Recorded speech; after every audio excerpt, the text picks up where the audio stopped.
Kitang-kita ang lungkot at pighati sa mga mata ni Ellen. Ang rooftop na ito, na dati lugar ng tamis na mga sandaling magkasama sila ni Jake, ngayon ay lugar na nagpapaalala ng masasakit na alaala. Sa bawat hakbang niya papalapit sa gilid, nararamdaman niya ang malamig na ihip ng hangin na tila bumubulong ng mga silitang hindi na maibabalik ang nakaraan. Naalala niya ang mga tawa at biruan nila, ang mga pangarap na binuo nila habang nakatanaw sa mga bituin.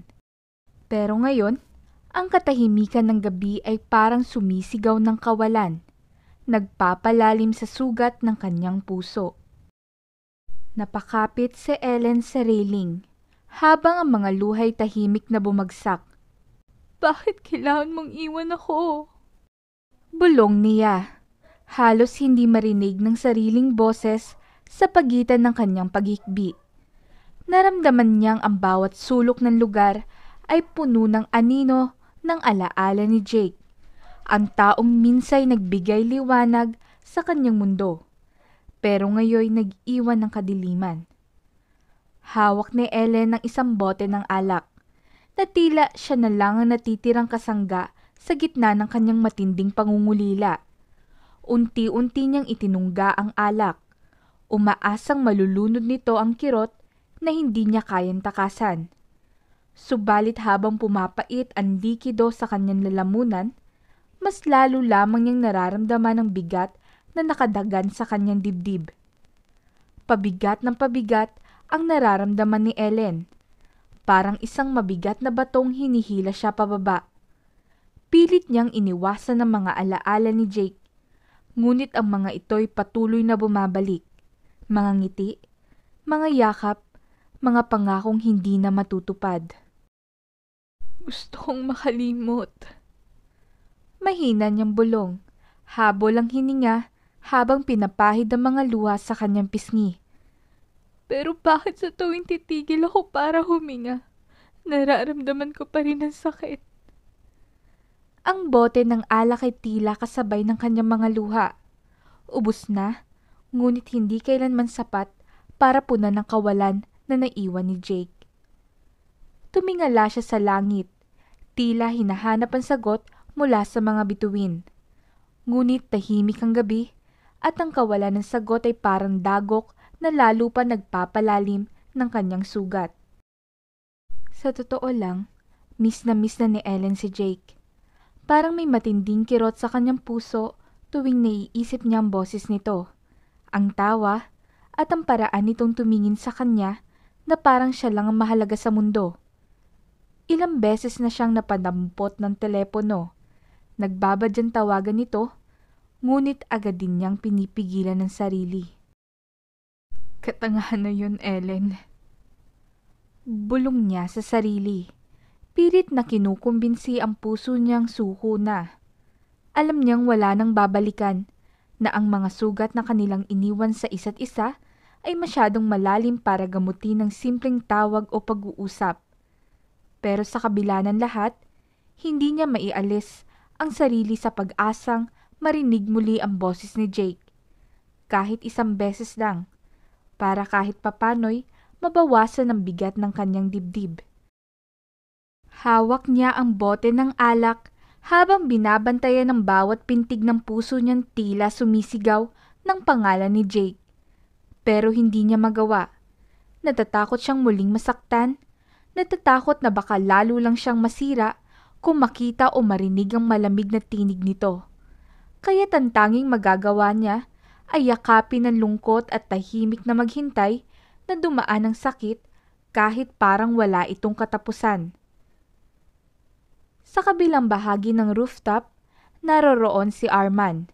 Bitbit ang isang tasa ng kape, umaasang makakahanap ng tahimik na lugar upang magpahinga matapos ang nakakapagod na araw sa trabaho. Gusto niya sulitin ang malamig na simoy ng hangin at ang katahimikan ng gabi, malayo sa ingay ng syudad at stress ng kanyang mga gawain. Ngunit habang nakaupo siya sa isang sulok, isang malungkot na pag-iyak ang umalingaw-ngaw sa paligid. Napatingin siya sa direksyon ng tunog, bahagyang natigilan. Noong una, muntik pa niyang isipin na minumulto siya.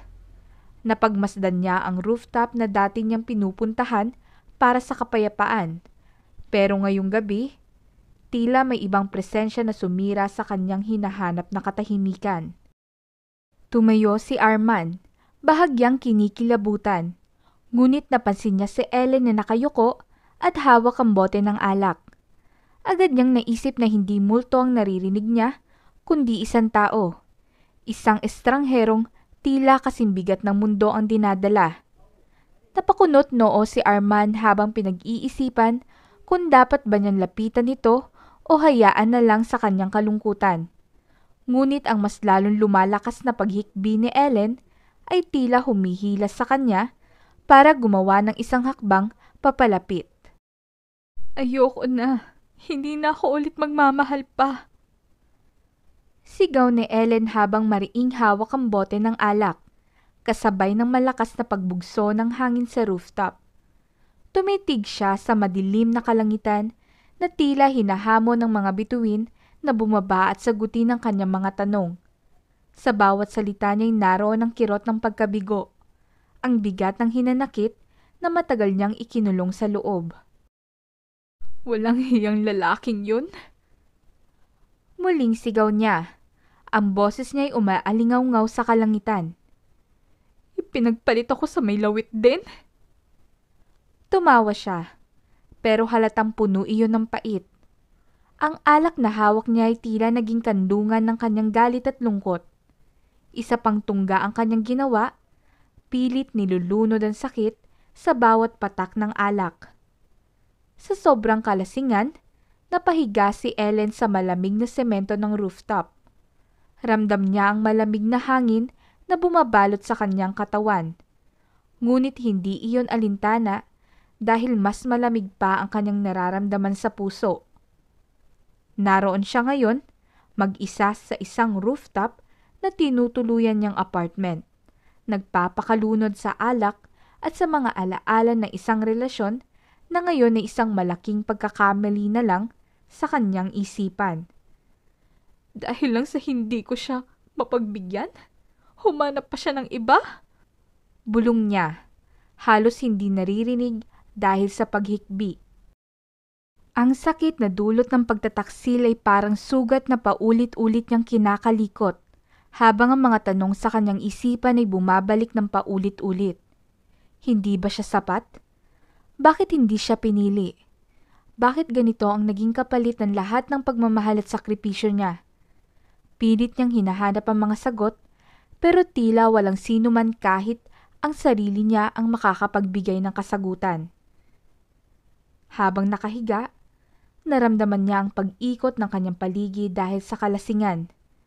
Ngunit kahit pa ganon, malinaw pa rin sa kanyang isip ang bawat alaala ni Jake, bawat ngiti, bawat haplos at ang masakit na pagtatapos ng kanilang kwento.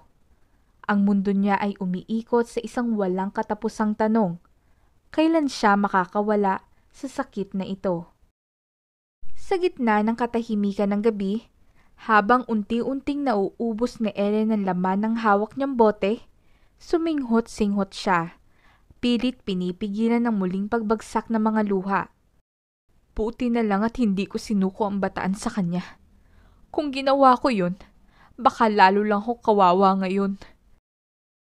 Pilit niyang pinapatawa ng tawa ang sinabi, ngunit bakas ang kirot sa kanyang tinig. Hindi kalayuan, naroon si Arman, tahimik na nakaupo sa isang sulok ng rooftop. Kanina pa niya sinusubukang huwag pansinin ng malakas na hikbi at pagsigaw ni Ellen, pero sa wakas, hindi na niya kinaya ang ingay na tila sumisira sa kanyang inaasam na kapayapaan. Tumayo siya at lumapit ng bahagya, bit-bit ang tasa ng kape. Miss, ilang oras ka pa bang mag-iiyak dyan? Tanong niya, halatang iritado. Nandito ako para sana sa katahimikan, pero ang ingay-ingay mo eh. Napalingon si Ellen, nagulat sa presensya ng isang estranghero. Halos wala na siyang pakialam kanina kung may makarinig sa kanya, pero hindi niya inaasahang may makikialam. Ano bang pakialam mo? Sagot niya, ang mga matay namumula sa pag-iyak. Kung ayaw mo marinig ang iyak ko, di tanggalin mo yung tenga mo o kaya umalis ka. Bahagyang napangisi si Arman, ngunit may bahid ng inis sa kanyang mukha. Pwede ba naman yun? Hindi mo naman siguro pagmamay-ari ang rooftop na to, di ba? Napalunok si Ellen. Pilit na iniiwas ang tingin kay Arman. Alam niyang may punto ito, pero mas matimbang ang bigat sa kanyang dibdib kaysa sa panghihimasok ng estranghero. Pwede bang hayaan mo na lang ako magdalamhati dito? Halos pagmamakaawa niya sabi. Kahit ngayong gabi lang pakiusap. Ngunit sa pagsigaw niya, lalo pang lumakas ang kanyang pag-iyak na tila sumasabog ang lahat ng kanyang dinadala. Muli siyang tumungga ng alak pero biglang naramdaman ang pagkahilo. Napilitan siyang umupo. Hawak ang ulo na parang naglalaban ang kanyang kalasingan at emosyon. Miss, okay ka lang ba dyan? Tanong ni Arman na sa kabila ng inis ay nag-aalala na rin. May bigat sa tono nito. Parang nagtataka kung paano siya napunta sa ganoong kalagayan. Oo, okay lang ako. Sagot ni Ellen, bagamat halatang kabaligtaran ng kanyang sinasabi. Itinaas niya ang bote ng alak na parang ipinapakita sa kanya na kaya pa niya. Magpahinga ka lang dyan at hayaan mo kung umiyak at uminom dito. Hindi mo naman kailangan makialam, di ba? Napailing si Arman. Tila sinusukat kung dapat bang umalis o manatili.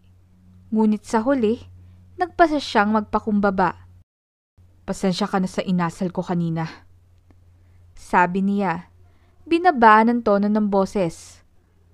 Gusto ko lang sana magpahinga dito. Hindi ko alam na mayroong ibang tao. Tahimik si Ellen saglit.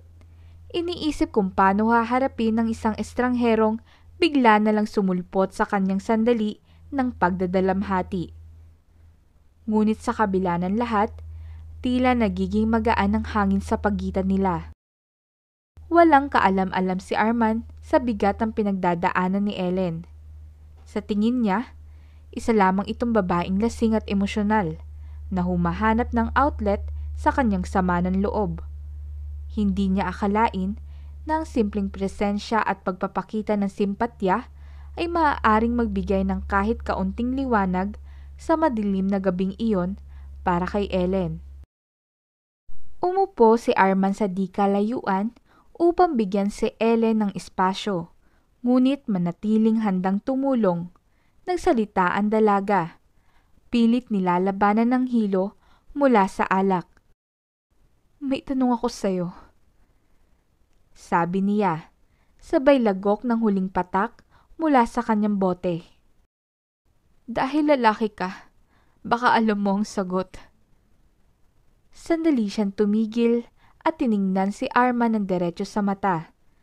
Tila hinihintay ang reaksyon nito. Tila nagulat naman si Arman sa biglaang tanong, ngunit tumango siya. Sige, ano bang tanong mo? Teka nga.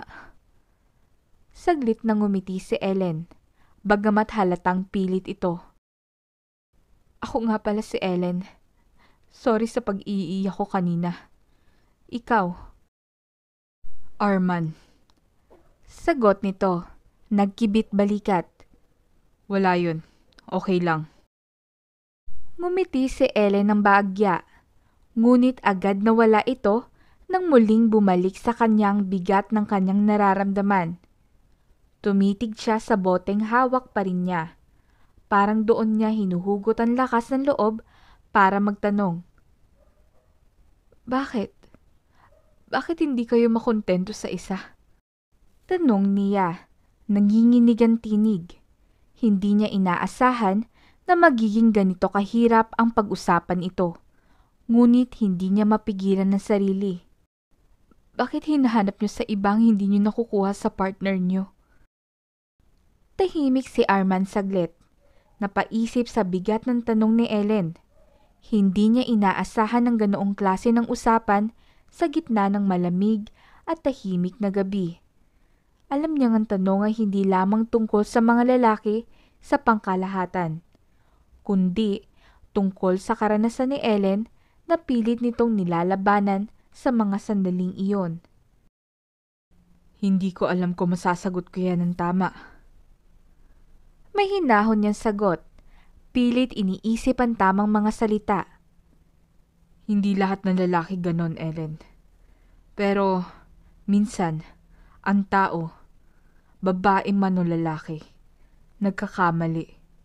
Hindi laging may rason. At minsan, kahit walang dahilan, may nasasaktan. Hindi sumagot si Ellen agad. Sa halip, pinunasan niya ang mga luhang muling bumagsak mula sa kanyang mga mata. Kaya siguro ayoko na ulit magmahal. Bulong niya.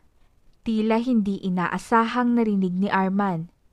Ngunit narinig niya ito at sa sandaling iyon, nakita niya ang bigat ng sugat na dinadala ni Ellen. Tumungga ulit ng alak si Ellen. Tila pilit tinatapos ang bawat patak na natitira sa bote na hawak niya. Sa bawat lagok, umaasa siyang mawawala ang sakit. Ngunit tila lalo lamang nitong dinadagdagan ang bigat ng kanyang pakiramdam. Samantala, bumuntong hininga si Arman mula sa kanyang pwesto. Alam niyang hindi niya kayang panoorin na lamang ang dalaga habang nilulunod ang sarili sa kalungkutan. Tumayo siya at dahan-dahang lumapit kay Ellen. Naupo siya sa tapat nito, malapit na halos magkadikit ang kanilang mga tuhod. Nakatingin siya sa kanya ng diretso. Ang mga mata niya ay puno ng tahimik na simpatya. Tigilan mo ng kakainom. Sabi niya, mahinahon ngunit may halong pangaral. Walang magandang maidudulot yan sa'yo. Iniwan ka niya dahil gago siya. Hindi dahil may kulang sa'yo. Yan ang lagi mong tatandaan. Saglit na tumigil si Ellen. Hinawakan ng bote sa pagitan ng kanyang mga daliri. Tila pinag-iisipan ang sinabi ni Arman. Pagkatapos ay dahan-dahan siya tumingin sa kanya. Humihikbi, habang ang mga luhay patuloy na bumabagsak sa kanyang pisngi. Malabo na ang kanyang paningin dulot ng alak. Ngunit sa kabila nito, malinaw niya nakita ang lalaking nasa harapan niya. Hindi niya mapigilan ng pagtitig sa gwapong mukha ni Arman. Moreno ito. Ang kanyang balat ay naglalaman ng init na tila humahalo sa lamig ng gabi. Ang kanyang mga mata ay malalim, tila may hinahanap. Ngunit sa sandaling iyon, parang siya ang natagpuan. May kakaibang pakiramdam si Ellen habang nakatitig sa kanya. Parang hinihigop ng mga mata nito ang kanyang kaluluwa. Pinapakalma ang kaguluhan sa kanyang isipan. Madali para sa iyo ang sabihin yan. Bulong ni Ellen, halos hindi marinig dahil sa paghikbi. Pero paano ko ba titigilan to? Paano ko hihinto kung parang lahat ng ginagawa ko mali? Kung parang lahat ng pagmamahal ko, nasayang lang. Hinawakan ni Arman ang kanyang tingin. Hindi umalis sa harapan niya. Alam kong mahirap. Sagot niya. Pero minsan, kailangan mong piliin ang sarili mo. Hindi ka nasayang, Ellen. Siyang nawalan. Tandaan mo yan. Sa kabila ng kalasingan, naramdaman ni Ellen ang bigat ng mga salita ni Arman. Hindi niya alam kung bakit, pero sa unang pagkakataon, kahit sandali, tila may kaunting liwanag na sumilip sa kanyang madilim na gabi. Huwag mong aksayay ng oras mo sa lalaking gago. Muling sabi ni Arman. Ang boses niya ay seryoso, ngunit may halong malasakit. Marami dyan, Ellen. At mayroon darating na magmamahal sa'yo ng totoo. Kahit hindi mo ipagmakaawa. Yung aalagaan ka, hindi sasaktan. Tahimik si Ellen. Pilit inuunawang mabuti ang bawat salitang binitawan ni Arman. Bahagyang gumaan ang kanyang pakiramdam. Ngunit sa kabila nito, naroon pa rin ang bigat ng sakit. Sinulyapan niya si Arman, at kahit malabo na ang kanyang paningin dahil sa alak, kitang-kita niya ang seryosong ekspresyon sa mukha nito. Seryosong nakatitig si Arman sa magandang mukha ni Ellen, ngunit hindi niya mapigilan ang bahagyang mapangiti habang nag-iisip. Siguro malabo ang mata ng boyfriend nito kaya naghanap pa ng iba. Bulong niya sa kanyang isip. Sino ba ang magpapalit sa isang kagaya ni Ellen? Mukhang mabait, maganda, at halatang may mabuting puso. Naputol ang kanyang pagmuni-muni nang biglang magsalita si Ellen. Ang boses nito'y bahagyang mas mahinahon kaysa kanina. Ellen, okay ka lang ba? Tanong ni Arman. Iniabot ang kamay para siguruhing hindi ito matutumba. Bahagyang natawa si Ellen, ngunit may lungkot pa rin sa kanyang mga mata. Arman, nagmahal ka na ba? Biglang tanong niya na ikinabigla ni Arman. Hindi niya inaasahan ang ganong klaseng tanong, lalo na sa ganitong sitwasyon. Bakit mo naman naitanong yan? Balik tanong ni Arman. Ang boses niya'y bahagyang nag-aalangan. Kasi pakiramdam ko. Sagot ni Ellen. Tumigil saglit at tinitigan si Arman. Swerte ang babaeng mamahalin mo. Mukha kang matino at hindi mananakit ng babae. Sandaling natahimik si Arman. Hindi niya alam kung ano ang isasagot. Pero sa loob niya, naramdaman niyang totoo ang sinabi ni Ellen. Ngumiti siya, bahagyang nakangisi at sinubukang gawing magaan ang usapan. Tama ka dyan. Biro niya. Ako kasi ang sinasaktan ng mga babae. Napatawa ng mahina si Ellen. Ngunit sa kabila ng taway naroon ng paminsan-minsay paghikbi. Ang kapal mo. Sabi niya. Pilit na nilalabanan ng lungkot. Ngunit sa mga sandaling iyon, naramdaman niyang kahit papaano may isang taong nakikinig at nagbibigay halaga sa kanya. Wala sa sariling iniangat ni Ellen ang kanyang kamay at hinawakan ang mukha ni Arman. Naramdaman ng binata ang init ng kanyang palad, dahilan upang bahagya siyang mapaatras. Halatang nagulat sa kilos ng dalaga. Ang gwapo mo, no? Ani Ellen, isang ngiti ang gumuhit sa kanyang labi. Halatang wala na siya sa tamang katinuan, lubos na tinamaan ng alak na kanina pa niya iniinom. Napangiti ng pilit si Arman, pilit na iniintindi ang sitwasyon. Lasing ka na talaga, Ellen. Mahinahon niyang sabi.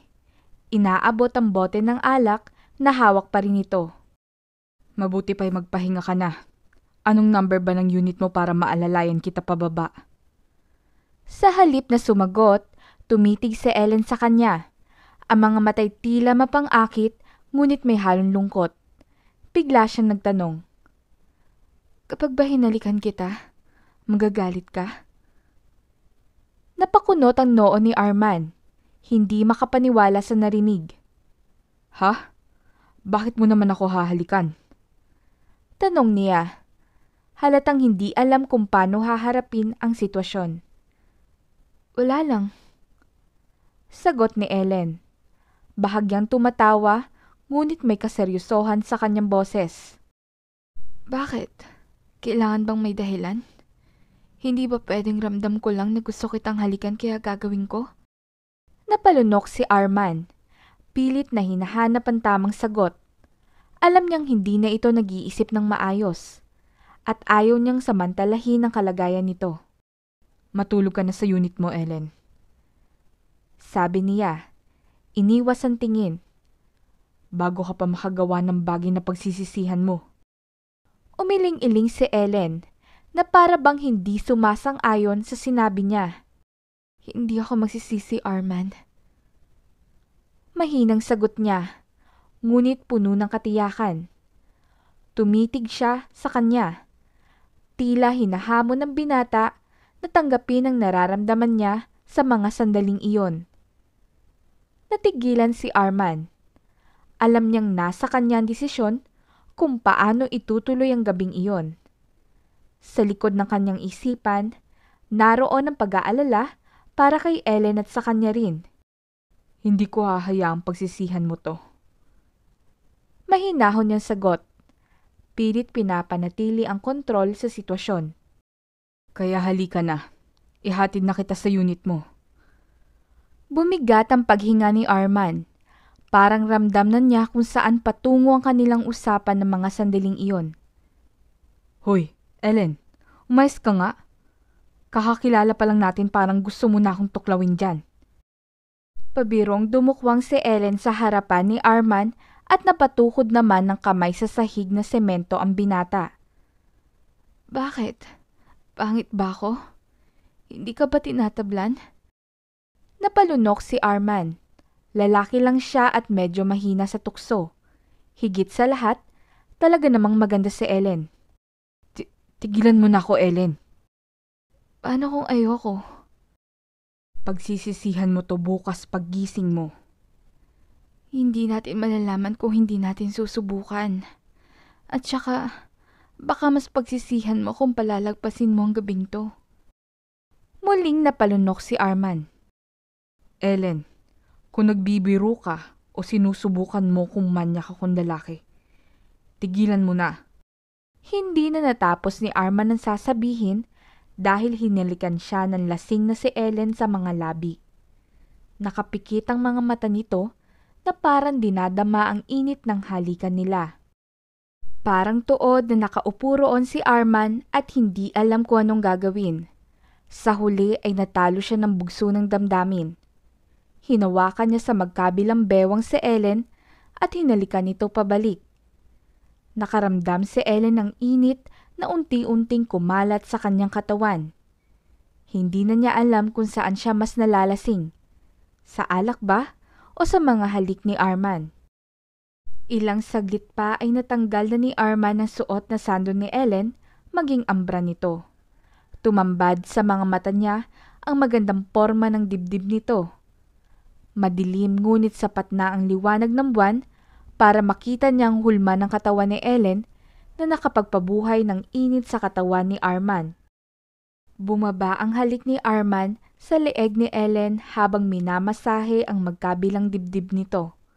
Panay naman ang ungol ni Ellen. Ngayon lang siya nakaramdam ng ganitong sensasyon at para bang ayaw na niyang tigilan. Hanggang sa bumaba ang mga labi ni Arman at sinakop ang isang dibdib ni Ellen habang salo-salo ang isa pa. Arman, ano tong nararamdaman ko? Halos kapos sa hiningang tanong ni Ellen. Bakit? Gusto mo na bang tumigil? Hindi mo ba nagugustuhan? Umiling si Ellen. Gusto ko. Gustong gusto. Tumayo ka. Utos ni Arman. Ginawa naman ni Ellen ang utos nito at napasinghap siya ng hubarin ni Arman ng pang-ibabang suot niya. Naghubad rin si Arman ng sariling damit. Inilatag niya ito sa malamig na semento ng rooftop. Maupo ka na ulit. Sumunod si Ellen. Hindi siya makapaniwala sa nakikita. Parang inukit ng isang magaling na sculptor ang katawan ni Arman. Ang kahabaan nito ay tila ba nakaturo sa kanya at galit na galit. Pinuwesto ni Arman si Ellen at ibinukaka ang mga hita nito. Walang sabi-sabi itong yumuko at sinisid ang pagkababae ni Ellen na ikinasigaw ng dalaga. Tanging ang ungol lang ni Ellen ang naririnig sa maingay na gabi. Ilang beses niyang narating ang rurok ng kaligayahan bago pumesto si Arman sa harapan niya at tuluyang inangkin ang kanyang pagkabirhen. Sa sobrang pagod pagkatapos nilang magniig ay nakatulog na magkatabi ang dalawa. Umaga na nang magising si Ellen at tulog pa si Arman. Napapikit si Ellen nang maalala ang nangyari kagabi. Ellen, anong ginawa mo? Napakahalay mo. Sermon niya sa sarili. Dahan-dahan niyang inalis ang nakayakap na kamay sa kanya ni Arman at nagbihis bago tuluyang iniwan si Arman doon ng mag-isa. Pagkagising ni Arman ay halos tirik na ang araw. Wala na sa tabi niya si Ellen. Hindi man lang niya ako ginising. Nagbihis na si Arman at bumaba na sa kanyang sariling unit. Pagkalipas ng mga araw mula nang may mangyari kina Ellen at Arman sa rooftop ng kanilang apartment, imbis na magkalapit ay mas lalo pa nagkalayo ang dalawa. Mailap na si Ellen, na para bang baliwala na sa kanyang nangyari sa kanila ni Arman ng gabing iyon. Para bang candy lang ang ibinigay niya sa binata at hindi ang kanyang sariling pagkabirhen. Ano bang nangyari kay Ellen? Tanong ni Arman sa kanyang sarili. Nagsisisi marahil siya. Isang araw habang naglalakad si Arman sa labas ng kanilang apartment building, biglang dumaan si Ellen. Nagkatinginan ng dalawa at parehas na hindi alam ang gagawin. Naging awkward ang lahat sa pagitan nila. Si Ellen na ang unang bumasag sa katahimikan. Ngumiti siya ng pilit kay Arman. Hi, Arman. Hi, Ellen. Kamusta ka na? Tanong ni Arman. Pinipilit hindi ipahalata ang nerbiyos na nararamdaman ngayong kaharap niya na ang dalagang naging naman ang isip niya sa mga nakaraang araw. Okay lang. Ikaw? Sagot ni Ellen. Ayos lang din naman. Mabuti naman kung ganon. Sige ha, mauna na ako sa loob. Akmang aalis na si Ellen nang pigilan siya ni Arman. Teka, sandali. Bakit, Arman? May kailangan ka ba? May sasabihin ka? Tanong ni Ellen. Ellen, gusto ko lang malaman kung bakit parang iniiwasan mo ko simula nang may nangyari sa ating dalawa. Hindi ko maintindihan. Arman, pasensya ka na. Pakiramdam ko nagbago ang buhay ko ng gabing yun. At hindi ko alam kung paano ko haharapin ang lahat. Iniisip ko kung tama ba ang naging desisyon ko. At parang may malalim akong panghihinayang. Pag-amin ni Ellen sa mahinahon nitong boses. Mapait na ngumiti si Arman. Sabi ko na nga ba, pagsisisihan mo yun. Arman, sorry. Ako naman ang nagsimula kaya hindi kita masisisi. Ayos lang. Hindi mo kailangang humingi ng tawad. At siguro ngayon, napagtanto mo na tama ang sinabi ko nung gabing yun. Kumunot ang noo ni Ellen. Ano yun? Na babae ang nananakit sa akin. Salamat, Ellen. Salamat sa isang gabi na pinagsaluhan natin. Pagkatapos sabihin ito, ay bumalik na sa loob ng apartment building si Arman. Naiwan namang hindi mapakali si Ellen. Nahihiya siya at nagigilty. Siya ang nagpilit ng sarili niya kay Arman ng gabing yon. Ngunit siya itong umiiwas sa binata. Binatukan ni Ellen ng sarili bago naglakad papasok sa apartment building.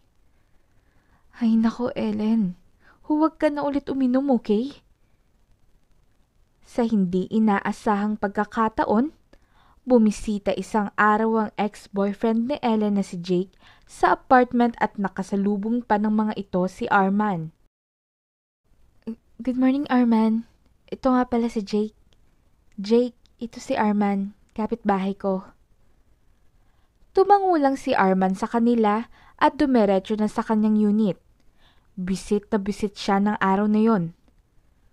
Anong ginagawa ng kumag na yun dito? Hindi ba't ex niya yun?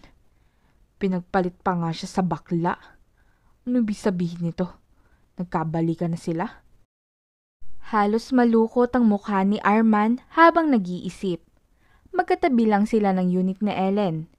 Idinikit niya ang tenga sa pader at pilit na inuulinigan kung may ingay ba sa unit ng dalaga. Wala akong marinig. Reklamo ni Arman.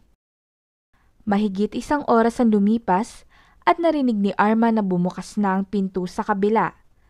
Halos liparin niya ang pinto para silipin kung lumayas na nga ba si Jake. Ngunit kumalma siya at tumikhim muna bago kasyual na lumabas ng unit at kunwaring abala sa cellphone. Rinig niya ang usapan ng dalawa habang mabagal siyang naglalakad. Maraming salamat, Ellen. Walang anuman. Hindi naman ganun kadaling kalimutan ng ilang taong pinagsamahan natin, hindi ba? Sabi ni Ellen. Nakuyom ni Arman ang mga kamao sa pag-iisip na totoo ngang nagkabalikan ng dalawa. Lumingon saglit si Arman at nahiling niya na sana hindi na lang niya ginawa dahil nakita niyang magkayakap ang dalawa. Ilang linggo na ang lumipas mula nang huling nakita ni Ellen si Arman. Hindi na niya ito nakakasabay sa rooftop o nakakasalubong man lang sa labas ng apartment na labis na ipinagtaka ni Ellen. Ano na kaya nangyayari sa kanya? Tanong ni Ellen. Sa huli, hindi na natiis pa ni Ellen ang kuryosidad. Kinatok niya ang pinto ng unit ni Arman pero walang sumasagot dito. Kaya naman, napagdesisyonan niya na magtanong-tanong sa kanilang mga kapitbahay. Kamusta Mang Juan? Nakita mo ba si Arman? Parang ilang linggo na siyang hindi nagpapakita. Tanong ni Ellen sa matandang kapitbahay. Para namang nalungkot si Mang Juan sa tanong niya. Oo anak, alam ko, mukha talaga ngang umalis na siya at lumipat na ng tirahan Po? Gulat na bulalas ni Ellen. Hindi niya inaasahan ang narinig na balita. Sinabi po ba niya kung saan siya lilipat? Nako, hindi niya sinabi iya. Pakiramdam ni Ellen, parang may pumiga sa puso niya. Hindi niya man lang sinabi sa akin na aalis siya? Nagpatuloy si Ellen sa pagsusuri sa iba pang mga kapitbahay. Ngunit pare-pareho ang sagot. Wala silang alam kung saan nagpunta si Arman.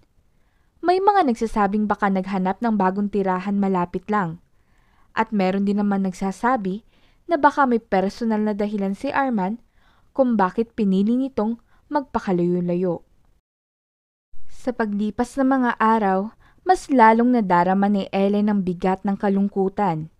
May mga pagkakataong naguguluhan siya kung bakit ang pakiramdam niya ay parang may isang bagay na nawawala.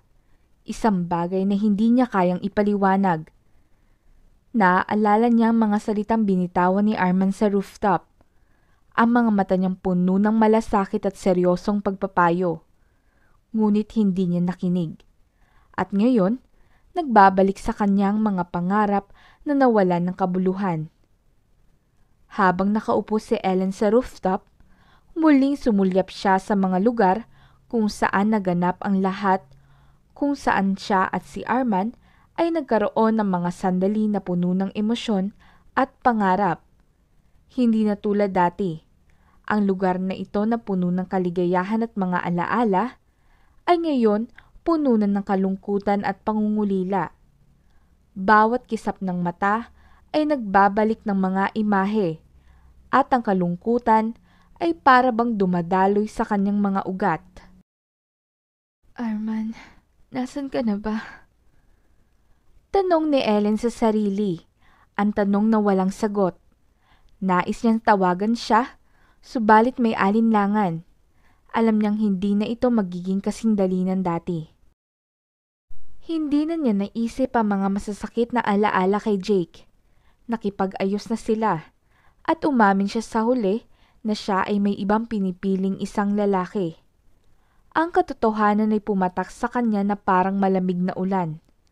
Ngunit hindi siya makapagreklamo.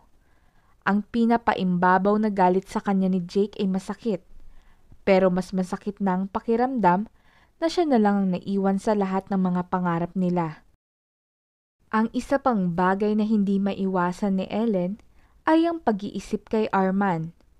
Bumangon siya mula sa kanyang pwesto at naglakad patungo sa lugar na iyon ng rooftop na minsang naging saksi sa kanilang gabi na puno ng kalituhan. Bumaling siya sa pwesto kung saan sila nagtagpo. Doon sa lugar na iyon, parang ang lahat ng nararamdaman niya ay nakatago sa mga dingding ng rooftop. Ang mga matamis sa sandali na nagtaglay ng init ng kanilang mga halik, ang mga tawa't pag-uusap na puno ng pangarap, ay ngayon tila mga alaala ng isang panahong naglaho. Kasalanan ko to. Ang kanyang boses ay bahagyang umuungol, puno ng pag-aalala at pagsisisi. Kung hindi ko siya iniwasan at binaliwala, hindi ako malulungkot ng ganito ngayon. Kaya anong karapatan kong malungkot? Isang malalim na buntong hininga lumabas mula sa kanyang dibdib habang pinipigilan ng sarili na hindi umiyak. Kung titingnan, siya na lang ang may kasalanan sa lahat ng ito. Isang pagnanasa na itago ang lahat ng nararamdaman at isang takot na magpakita ng kahinaan. Ibinaba ni Ellen ang kanyang mga mata at pinanood ang mga kamay na nakatago sa kanyang mga gilid. Parang ang bigat ng puso niya ay nagmumula sa mga desisyon na ginawa, mga hakbang na sa bawat isa naglalagay sa kanya ng mas malalim na hukay ng kalungkutan. Hindi ko na kayang itago pa. Ang kanyang mga salita ay mabigat sa bibig. Sa mga sandaling iyon, ang hinagpis at ang matinding pangungulila kay Arman ay nagliligyab sa kanyang puso. Siguro nga, hindi ko pa siya kayang pakawalan. Sambit niya habang ang mga mata ay nagsimulang magbasa ng luha. Nais niyang ibalik ang lahat, ngunit alam niyang wala nang magagawa. Tanging ang mga alaala na lang nang nakatanim sa kanyang isipan, ang natitirang mga alaala ng isang gabing puno ng pagkakasunduan, ng mga salitang hindi niya kailanman nasabi ng buo.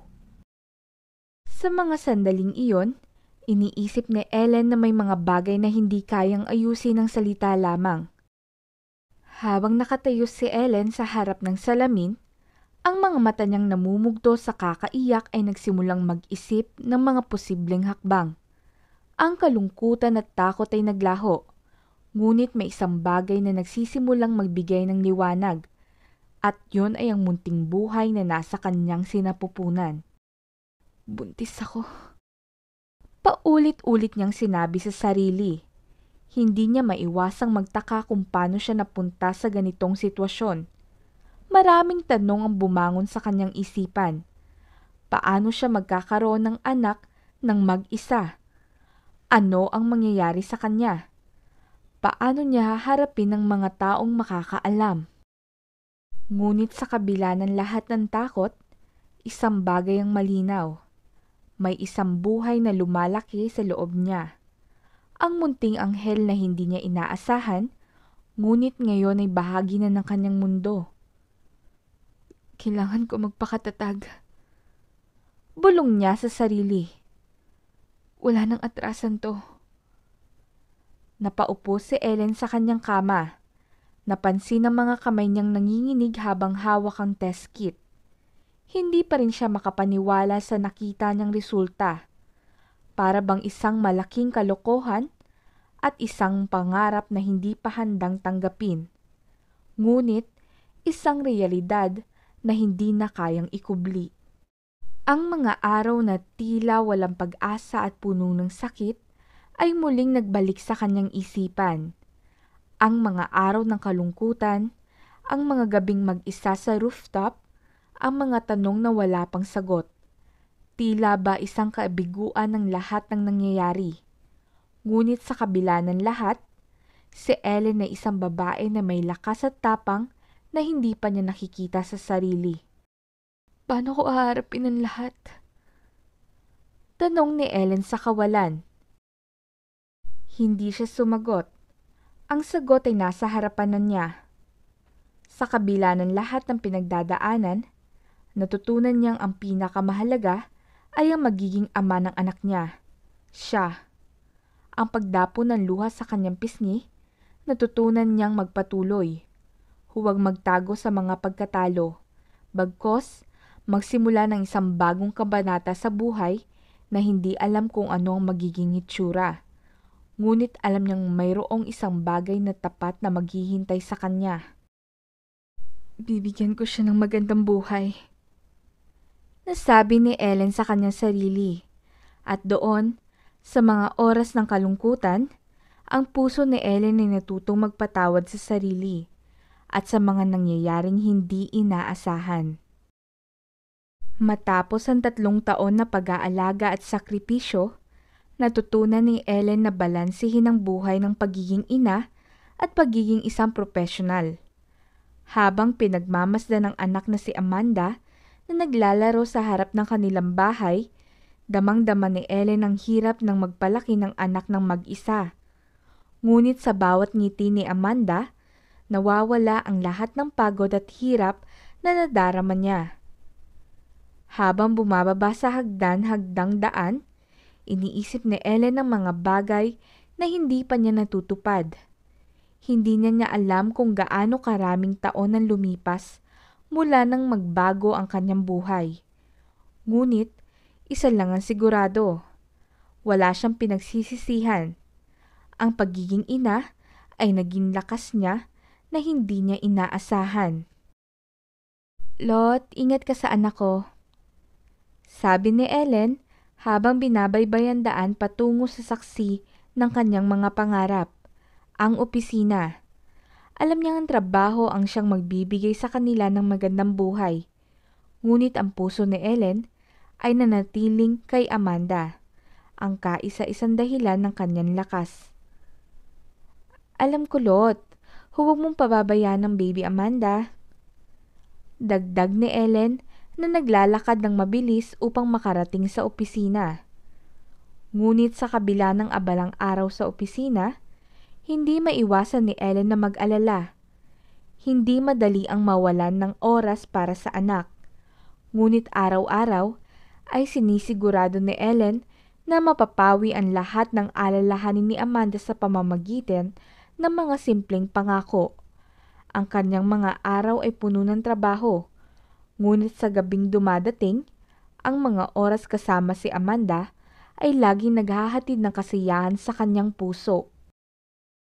"Bye-bye anak, babalik ang mami mamaya," huling sinabi ni Ellen kay Amanda bago siya tuluyang umalis ng bahay. Sa mga oras na yon, ang magaan na pakiramdam ng pagiging ina ang laging nagiging gabay niya sa lahat ng pagsubok na dumarating sa kanyang buhay. Agad na nagkagulo ang buong department nang marinig ang bili ng manager. Ang bawat isa ay nag-aayos ng mesa, nagre-retouch ng makeup at pinipilit magmukhang mas presentable. Si Ellen naman ay kalmado lang na bumalik sa kanyang mesa. "Ellen, ayusin mo naman ang sarili mo. Baka naman mapansin ka ng bagong CEO." Biro ni Irene habang sinisipat ang sarili sa salamin. "Hayaan mo na yung CEO na yan. Hindi ko naman trabaho ang magpa-impress." Natatawang sagot ni Ellen habang inaayos ang mga papeles sa kanyang mesa. Pagkalipas ng ilang minuto, pumasok ang kanilang manager kasamang bagong CEO. Tahimik ang lahat, tila napipi sa presensya ng lalaking pumasok. Nakatayo ito ng matikas sa pintuan, nakaswede ng suit at may aurang kayang punuin ang buong kwarto. Moreno, may matangos na ilong at malalim na mga mata na tila ba't tumatagos sa kaluluwa ng sino mang titigan nito. "Good morning everyone," bati ng CEO. Malalim at may awtoridad ang kanyang boses, ngunit magaan din sa pandinig. "Ako si Arman de la Cruz, ang bagong may-ari ng kumpanyan to. Inaasahan ko magiging maganda ang ating samahan habang magkakatrabaho tayo." Nang marinig ni Ellen ang pangalan, parang tumigil ang mundo niya. Nanlaki ang kanyang mga mata at halos malaglag ang hawak niyang ballpen. "Arman? Hindi. Imposible." Pero nang tumingala siya at makita ang mukha ng lalaking nasa harapan, bumalik lahat ng alaala sa kanya. Siya yon, si Arman na iniwasan niya matapos ang gabing nagbago ng lahat sa kanilang rooftop. Ang lalaking iniisip niya gabi-gabi. At ngayon, narito siya, hindi lang basta isang tao mula sa nakaraan, kundi ang bago nilang boss. Miss, okay ka lang ba? Tanong ni Irene nang mapansin ang reaksyon ni Ellen. Ha? Oo, okay lang ako. Pilit na sagot ni Ellen, ngunit halatang hindi siya mapakali. Lumapit si Arman sa bawat empleyado, nakikipagkamay at nagpapakilala. At nang si Ellen na ang nasa harapan niya, tumigil ito saglit. Nagtama ang kanilang mga mata. At para bang may hindi maipaliwanag na tensyon sa pagitan nila. Ellen. Sambit ni Arman. Formal, ngunit may bahid ng emosyon sa kanyang boses. Arman. Mahina at halos hindi marinig na sagot ni Ellen. Hindi niya alam kung paano haharapin ang sitwasyon. Napako siya sa kanyang kinatatayuan habang ang nakaraan nilang dalawa ay tila isang pelikulang bumabalik sa kanyang isipan. Magkakilala kayo, sir? Tanong ng manager, bakas ang pagtataka. Ngumiti si Arman, ngunit may misteryosong sinag sa kanyang mga mata. Oo, magkakilala kami. Matagal na. Hindi na nakapagsalita si Ellen. Sa mga oras na yon, alam niyang hindi na siya makakatakas sa nakaraan. At sa bawat hakbang ni Arman palayo, iniwan siya nito ng maraming tanong. At ang damdaming matagal na niyang pilit kinakalimutan. Walang kaalam-alam si Ellen na magsisimulang maalog na naman ang kanyang mundo simula sa araw na yon. Ang lalaking 3 taon niyang hindi nakita ay bigla na lang sumulpot sa harapan niya. Napalingon siya at hindi siya makapaniwala sa kanyang mga mata. Si Arman. Siya pala ang may-ari ng kumpanya. Hindi niya akalaing magkikita pa sila ulit. Everyone, ito si Mr. Arman Davidson, ang bago nating CEO. Nagpalakpakan ng lahat maliban kay Ellen na tulala sa mukha ni Arman. Nagtama ang paningin nilang dalawa, ngunit malamig ang titig sa kanya ni Arman, na para bang may galit ito. Naiintindihan naman ni Ellen kung bakit, pero kahit siya ay may sama ng loob dito dahil nagbuntis siyang wala ito. Nang magkaroon ng pagkakataon, ay umakyat si Ellen ng mismong araw na yon sa opisina ni Arman para kausapin ito. May kailangan ka? Tanong ni Arman. Hindi siya tinatapunan ng tingin. Bagkos ay inabalang sarili sa pagbabasa ng mga papeles. Arman, ikaw ba talaga yan? Mahinang sambit ni Ellen. Nilingon siya ni Arman. Ganyan mo ba kausapin ng boss mo? Parang natauhan naman si Ellen. Pasensya na po, Mr. Davidson. May sasabihin ka ba? Kung hindi, at kung hindi importante, at hindi naman tungkol sa trabaho, lumabas ka na lang. Gusto sanang sabihin ni Ellen ang tungkol kay Amanda, pero dahil sa gaspang ng pakikitungo nito sa kanya, ay nainis na rin si Ellen. Kung gusto mo magpanggap na hindi tayo magkakakilala, fine. Padabog na lumabas ng opisina si Ellen. Pinanood siya ni Arman na hindi makapaniwala. Kanina, ang amo-amo ng mukha nito at bigla ba namang naging dragon na nagbubuga ng apoy. Sa wakas, ay nakahinga ng maluwag at maayos si Arman.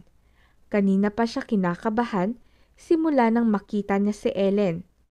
Hindi makapaniwala si Ellen sa narinig niya. Hindi kita nireject, Arman. Seryoso ka ba? Gabing-gabi, sa rooftop ng apartment natin noon. Ano yun? Trip lang? Nalimutan mo na ba ang lahat na nangyari sa atin? Naningkit ang mga mata ni Arman at bahagyan tumigil ang kanyang pagsusulat sa mesa. Ellen, alam ko may nangyari sa atin noon. Pero hindi ako ang unang umiwas. Hindi ba't ikaw ang nagdesisyong iwasan ako? Para kang bula na nawala. At ngayon, ako pa ang pinaparatangan mong namemersonal? Biglang natigilan si Ellen. Naramdaman niyang tumama ang mga salita ni Arman sa kanya. Pero hindi siya papayag na siya ang masisi. Kung alam mo lang ang pinagdaanan ko, hindi mo ko sisisihin. May dahilan kung bakit ako umiwas. Kung alam mo lang...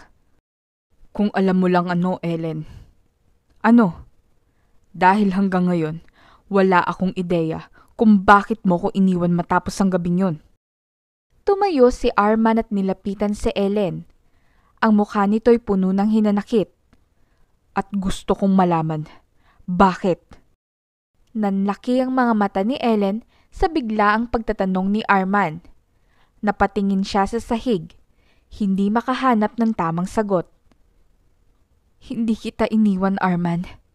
Inisip ko lang na baka hindi tama na ituloy ang kahit anong meron tayo. Natakot ako. Nanginginig ang boses ni Ellen habang binibigkas sa mga salita.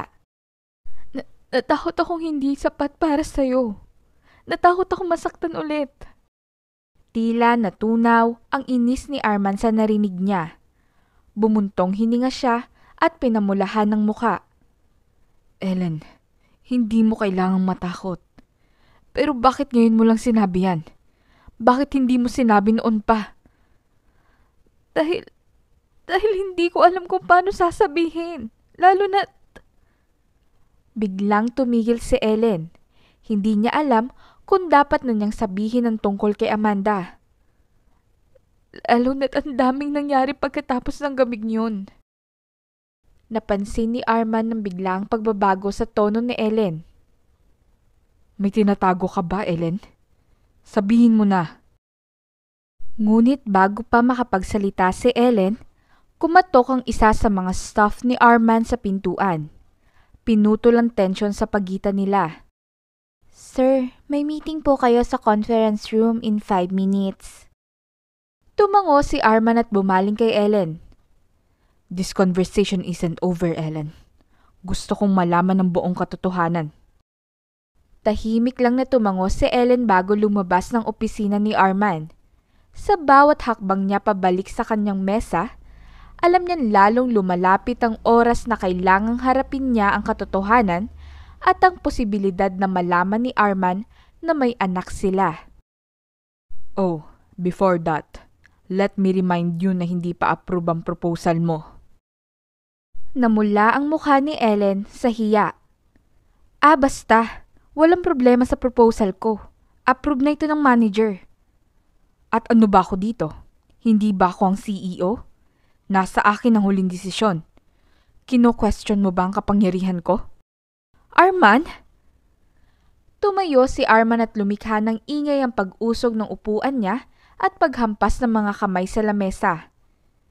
Hindi mo ko pwedeng tawagin nang walang paggalang dito sa opisina. Ano bang problema mo? Bakit parang ang lalim ng galit mo sa akin, ha? Ang gulo mo? Inis na wika ni Ellen na agad namang tinugunan ni Arman. Wala akong galit sa'yo, Ellen.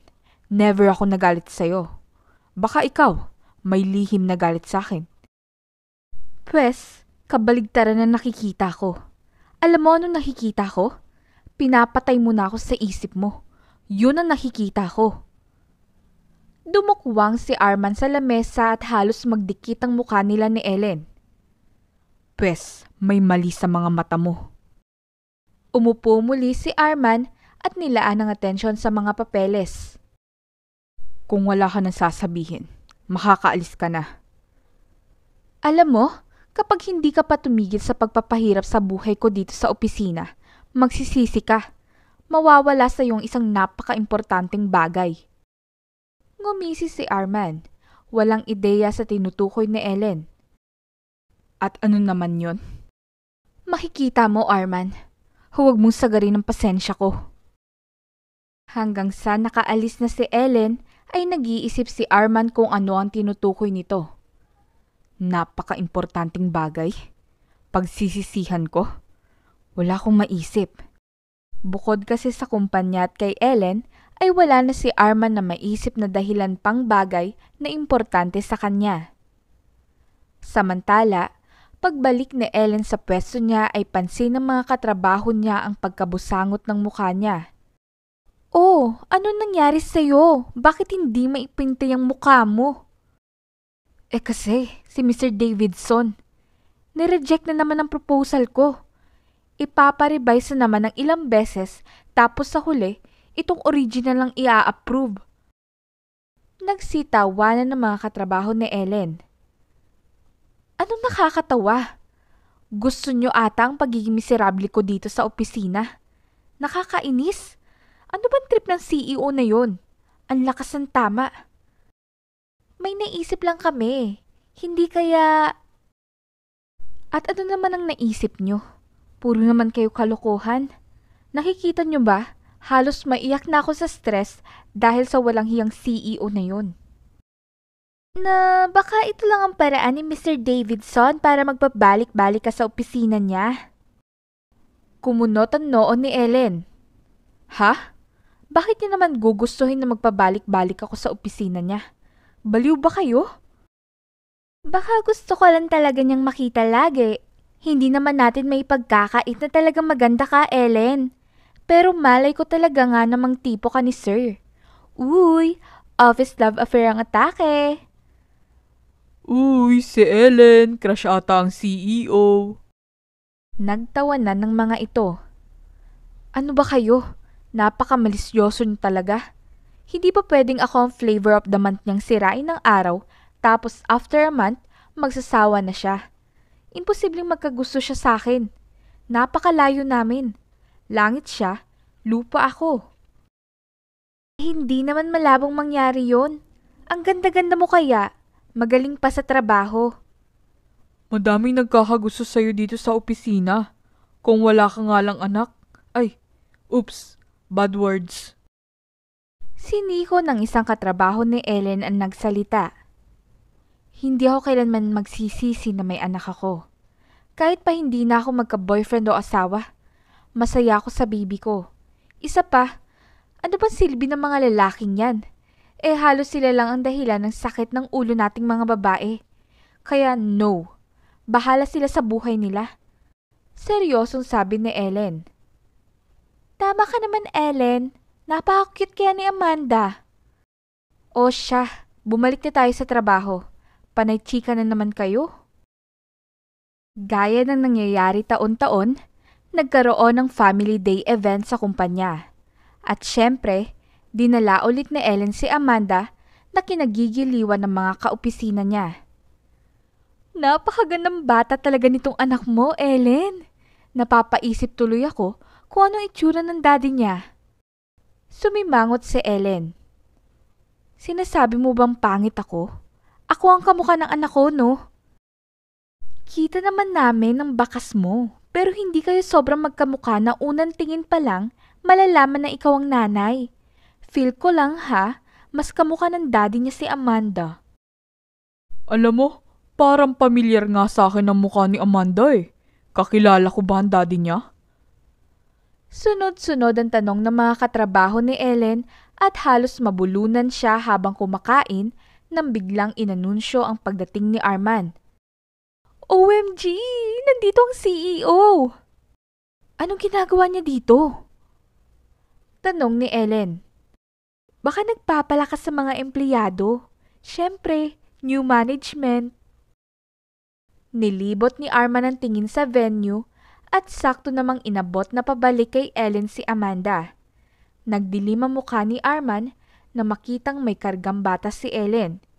Iniisip nitong anak marahil ni Ellen ito kay Jake.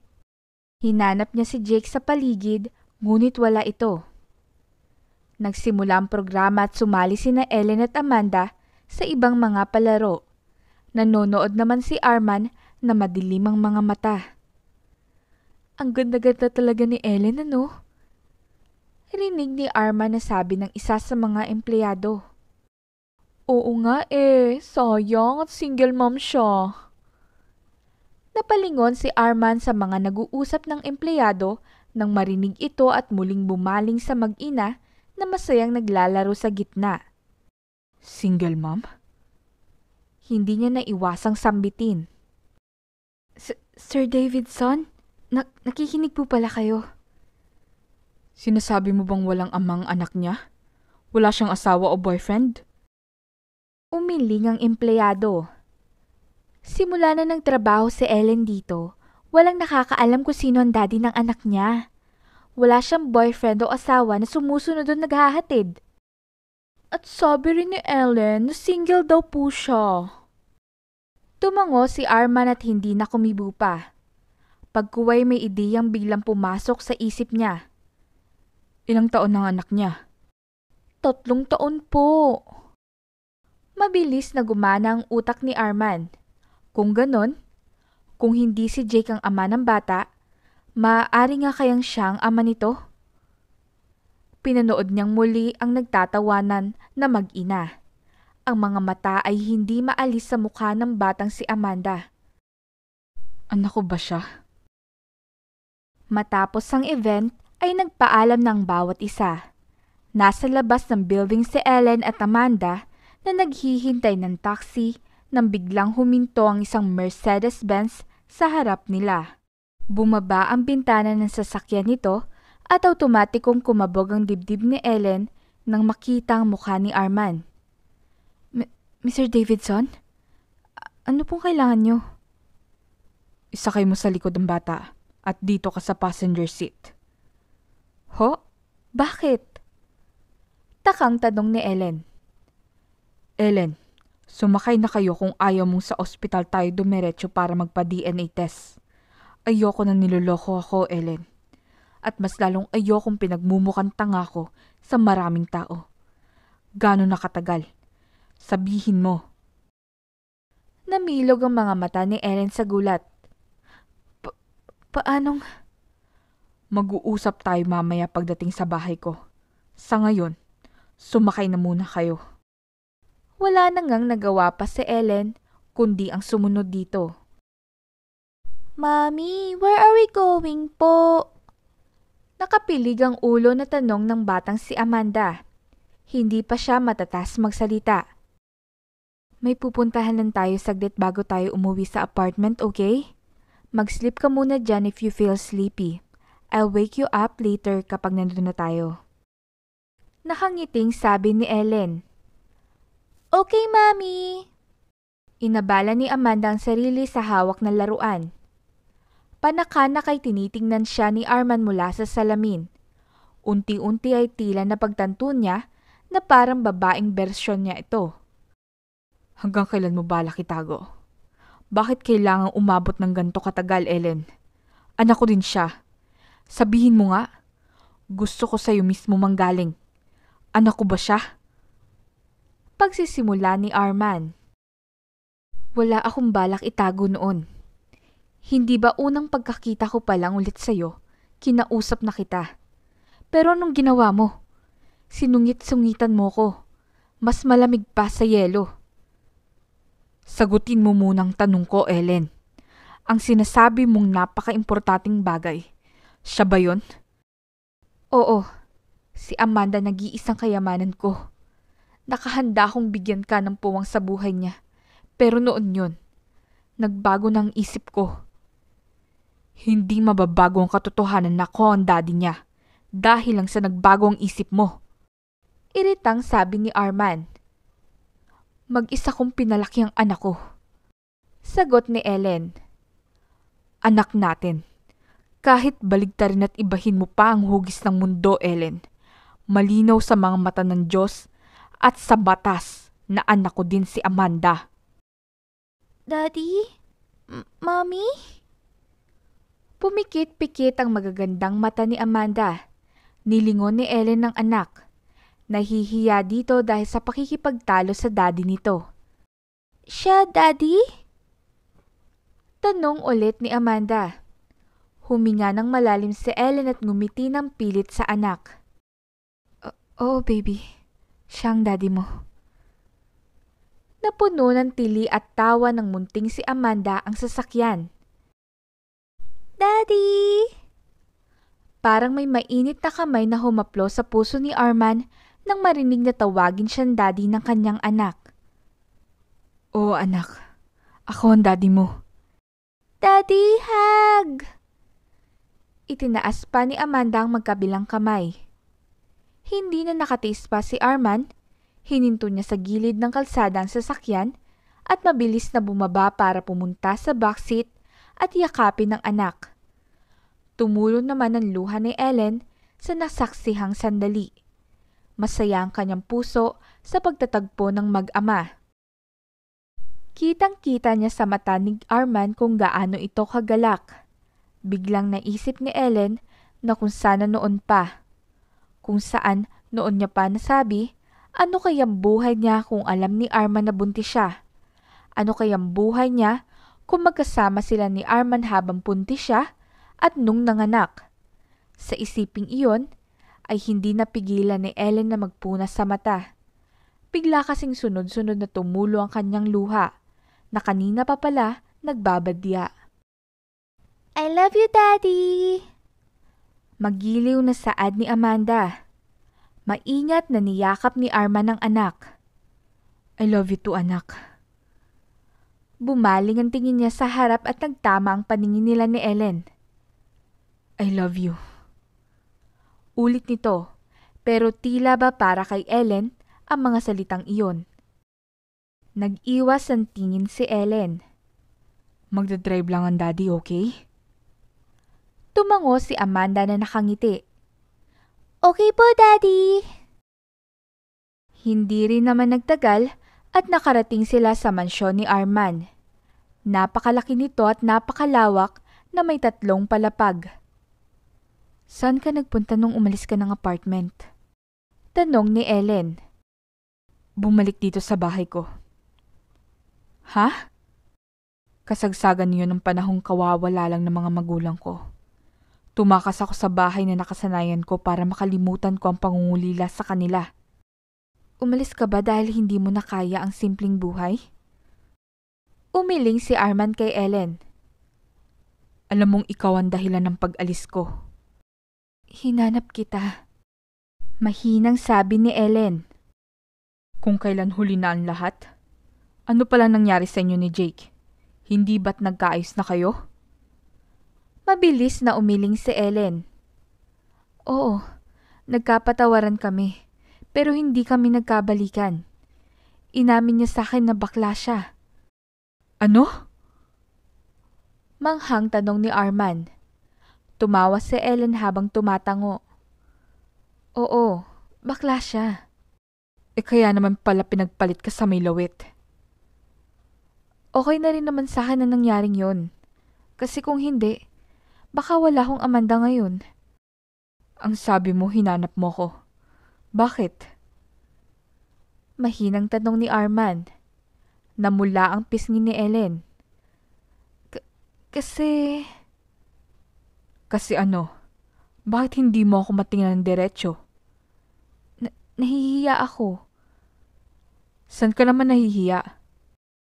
Mariing pumikit si Ellen. Kasi huli na ang lahat bago ko napagtanto ang mga bagay-bagay.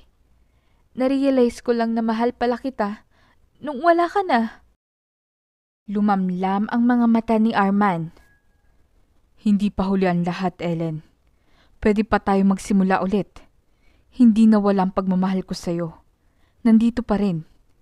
Hindi kita kayang basta na lamang kalimutan, Ellen. Kung alam mo lang kung gaano kalakas ang kabog ng dibdib ko nung nakita kita. Gusto kong umalis sa harapan ng lahat at yakapin ka. Pero natakot ako. Natakot ako na baka hindi mo na ako gusto. Sabi niya. Ha? Anong ibig mong sabihin? Pinutol ng isang matamis na halikan tanong ni Ellen. Walang kapantay na sayang nararamdaman niya ng mga oras na yon. Dati akala niya tuluyan na nawala si Arman sa kanya. Akala niya'y tapos na ang kwento nilang nagsimula pa lang noon. Sana naman hindi lang ito bugso na naman ang damdamin, Ellen. Ani Arman pagkabitaw sa babaeng iniibig niya. Baka bukas ay magbago na naman ang isip mo. Pero subukan mo lang magbago ang isip mo. Magkakaroon talaga agad ng kapatid si Amanda. Hindi na kita papakawalan pa. Akin ka na at sa'yo lang ako. Pangako. Hindi, Arman. Hindi na ulit magbabago ang isip ko o ang damdamin ko. Mahal kita. Hinaplos ni Arman ang pisngi ni Ellen na may pagsuyo. Mahal din kita, Ellen. Hindi ko nahahayaang mawala ka sa akin ulit. Kayo ni Amanda. Ngumiti si Ellen. Pangako? Pangako, Ellen. Mahal na mahal kita. Ilang buwan lang ang lumipas at ikinasal ang dalawa sa simbahan. Imbitado lahat ng mga kaibigan at katrabaho ni Ellen. Sadyang napaka-ingrande ng kasal. Ellen, hindi mo naman sinabi na ang CEO pala ang tatay ni Amanda. Tanong ng katrabaho ni Ellen nang nasa reception na sila sa isang malaking hotel. Natawa si Ellen sa sinabi nito. Pasensya na po. Parang hindi naman maganda kung ipagsisigawan ko sa lahat na may anak kami ng CEO. At saka, nito lang kami nagkaayos ulit. Hindi ko alam kung paano sasabihin ito pero please, hindi porket ama ni Amanda ang CEO, ay bibigyan niyo na ako ng special treatment. Please po, huwag. Tratuhin niyo ako sa paraan ng pagtrato niyo sa akin dati. Inaaway niyo ba ang asawa ko? Pabirong tanong ni Arman na lumapit at bitbit ang anak na si Amanda. Mr. Davidson, hindi po. Huwag niyo po akong sesesantihin ha. Diyos ko, Ellen, pati ikaw, boss na namin. Hindi ka na tuloy namin mapagtitripan. Nagtawa na ng lahat. Congratulations sa inyong dalawa. Bagay na bagay kayo. Salamat. Lahat na nagsasabing bagay kami ng asawa ko. May bonus sa akin. Ang mga nagreto sa kanya sa iba noon, tatanggalan ko ng trabaho. Si Abby! Hoy, kayo rin yun! Nako, magsitigil nga kayo. Wika ni Ellen. Hinampas niya pa sa dibdib si Arman. Ikaw talaga? Puro kakalokohan. Huwag kayo maniwala dito kay Arman. As if naman natatanggalin niya kayo. Hindi kayo tatanggalin kasi nandito ako. Back up nyo. Ngumisi si Arman at hinagkan sa noong asawa. Excited na akong ikasal. Ikaw ang pinakamagandang bride sa buong mundo. Daddy, look at me. Am I pretty? Tanong ni Amanda. Of course, anak. Ikaw ang pinakamagandang flower girl sa buong mundo. Humagikhik si Amanda sa tinuran ng ama. Hinawakan naman ni Arman ang kamay ng asawa. Masaya silang papasok sa isang bagong kabanata ng buhay nila, magkasama at nagmamahalan, bilang isang pamilya. The end. This is Ben. Thank you for listening. Take care! Alright mga kaibigan, thank you all so much for listening. I hope you enjoyed the story. Thank you to our writers, Gigi and Jan. Thank you to our narrator, Miss Ben. This is Ethel McManaman saying, bawat buhay ay may kulay. Thank you and take care. Daghan kayong salamat. See you sa next story.